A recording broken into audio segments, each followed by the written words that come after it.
નમસ્કાર ટીવી9 સમાચાર સાથે હું છું જિજ્ઞાસા। સમાચારમાં સૌથી પહેલા વાત રાજકોટની કરવી છે કે જ્યાં માલિયાસણના પીપળિયામાં નકલી શાળા ઝડપાઈ છે। કોઈપણ પ્રકારની મંજૂરી વગર ચાલતી હતી શાળા।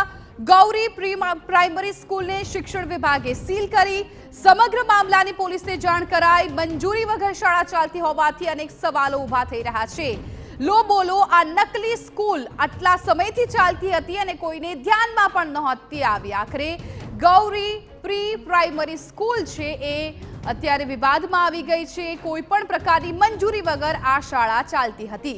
ગૌરી પ્રી પ્રાઇમરી સ્કૂલને શિક્ષણ વિભાગે હાલ તો સીલ કરી છે અને સમગ્ર મામલાની પોલીસને જાણ કરવામાં આવી છે। મંજૂરી વગર શાળા ચાલતી હોવાથી હવે અનેક સવાલ પણ ઉઠી રહ્યા છે કે આટલા સમયથી આ શાળા ચાલતી હતી તો શિક્ષણ વિભાગનું ધ્યાન કેમ ના ગયું, કેમ અત્યાર સુધી આ શાળા આવી રીતે ચાલતી રહી અને કેવી રીતે કોની પરવાનગીથી આ શાળા ચાલતી હતી તે પણ સવાલ થઈ રહ્યો છે।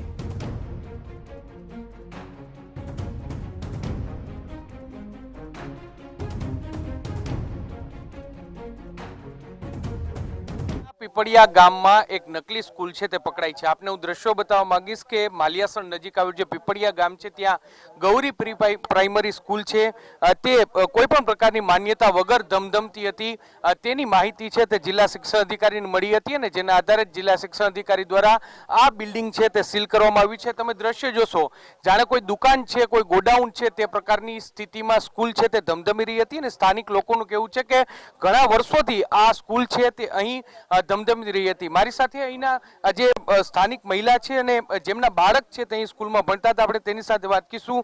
શું કરો બેન, કેટલા વર્ષથી આ સ્કૂલ છે તે ચાલુ હતી અને કઈ રીતે તમને ખબર પડી કે આ નકલી સ્કૂલ છે? જે શિક્ષા અધિકારી આવ્યા ને ત્યારે અમને ખબર પડી કે આ સ્કૂલ નકલી છે। આનો કોઈ માન્યતા જ નથી, માન્યતા વિનાની સ્કૂલ છે। તમારા છોકરા ભણતા હતા, શું ઘટના તમારી યાર બની હતી? મારા છોકરાને પાકી 12 માસિકમાંથી ઉઠાડી દીધા। જ્યારે પેલું પેપર હતું ને ત્યારે ઉઠાડી દીધા કે તમે ઘરે વયા જાઓ, ફી લઈને આવજો। ત્યારે 3000 ફી હતી આ બે બાળકોની। પછી ક્યારે પછી તમે ફરિયાદ? પછી ડાયરેક્ટ પોલીસ ચોકીએ ગઈ, કુવાડવા પોલીસ ચોકીએ।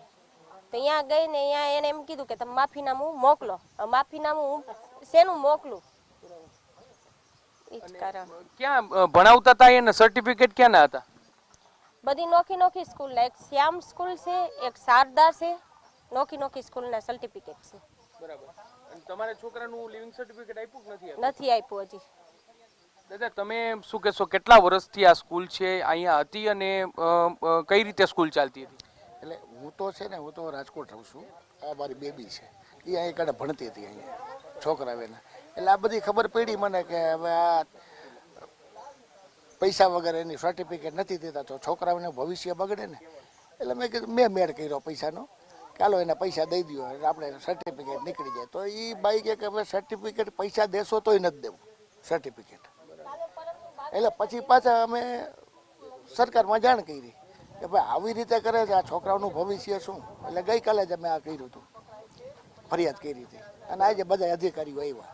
સ્પષ્ટપણે એટલે એક જે વિદ્યાર્થી છે તે એક વિદ્યાર્થીને જે ફાઇનલ પરીક્ષા હોય તે ફાઇનલ પરીક્ષામાં ફી નથી ભરી અને તેવું કહી અને તેને જે પરીક્ષામાંથી ઉઠાવી લેવામાં આવ્યો હતો ને જેના આધારે જે વાલી છે તેમના દ્વારા જે પોલીસને અને સાથે સાથે શિક્ષણ વિભાગને જાણ કરવામાં આવી હતી તો મોટો ઘટસ્ફોટ છે તે સામે આવ્યો કે આ સ્કૂલ છે તે સ્કૂલ ગેરકાયદેસર રીતે ધમધમી રહી છે। સ્થાનિક લોકોનું કહેવું છે કે ઘણા વર્ષોથી આ સ્કૂલ છે તે આ રીતે ધમધમી રહી છે અને એટલું જ નહીં પરંતુ અહીં જે અભ્યાસ અહીં કરવામાં આવે છે પરંતુ સ્કૂલના સર્ટી છે તે અલગ અલગ સ્કૂલના આપવામાં આવી રહ્યા છે ને ખૂબ જ ગંભીર પ્રકારની આ બાબત કહેવાય। જિલ્લા શિક્ષણ અધિકારીની સજગતાના કારણે હાલમાં તો આ બિલ્ડિંગ છે તેને સીલ કરી દેવામાં છે ને સમગ્ર મામલો હવે કુવાડવા પોલીસ સ્ટેશન ખાતે પહોંચ્યો છે અને ત્યાં હાલમાં જે કુવાડવા પોલીસ સ્ટેશન ખાતે ફરિયાદ નોંધાવવા સહિતની કામગીરી છે તે ચાલી રહી છે। સ્થાનિક લોકોનું કહેવું છે કે છેલ્લા જે 7 વર્ષથી આ સ્કૂલ છે તે આ પ્રકારે ધમધમી રહી હતી અને કેટલાક વિદ્યાર્થીઓના સર્ટિફિકેટ તો મધ્યપ્રદેશમાં મોકલવાની વાત છે તે કરવામાં આવી રહી છે। જોવાનું રહેશે કે સમગ્ર મામલે શિક્ષણ વિભાગ કે આ પ્રકારની કાર્યવાહી કરે છે।